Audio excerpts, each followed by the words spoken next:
Shortly after being elected president, Donald Trump signed an executive order directing all federal agencies to find 2 regulations to cut for every new one issued. Agencies also were asked to pay for new regulatory costs by eliminating existing rules. In December, Trump said the goals set out in that executive order had not only been met but exceeded.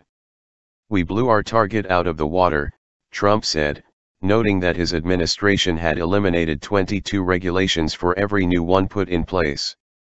The Associated Press reported on Trump's remarks at the White House as he stood next to giant stacks of paper representing the regulatory slashing his administration has done over the past year.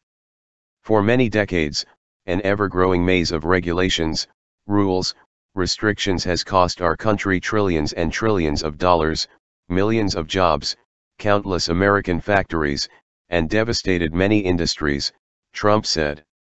AP reported. Nehemiah Rao, the administrator of the Office of Information and Regulatory Affairs, said the administration had completed 67 deregulatory actions and taken 3 regulatory actions through the end of September that would result in a cost savings of $570 million a year. Those deregulatory actions include a wide range of actions, including the withdrawal of guidance documents and reductions in paperwork burdens, and a dozen regulations killed by Congress, Rao said.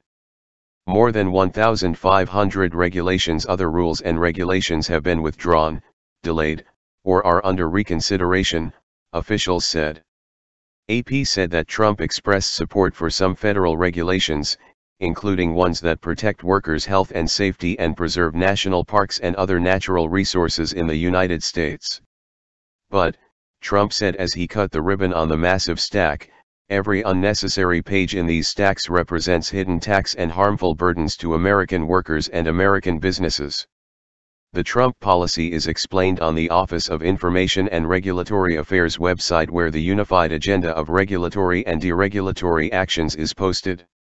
This agenda represents this administration's next step in fundamental regulatory reform and a reorientation toward reducing unnecessary regulatory burden on the American people. By amending and eliminating regulations that are ineffective, duplicative, and obsolete, the administration can promote economic growth and innovation and protect individual liberty. The numbers show that 1,579 regulations have been withdrawn or put in delayed action status. Critics, however, have challenged Trump's claims, according to AP. Stuart Shapiro, a Rutgers University professor who worked at the Office of Information and Regulatory Affairs during the Clinton and Bush presidencies, is one of them. "There's some reality there and a lot of bluster," Shapiro said, adding that deregulating rules is just as time-consuming as adding new regulations and nothing is certain until the process is complete.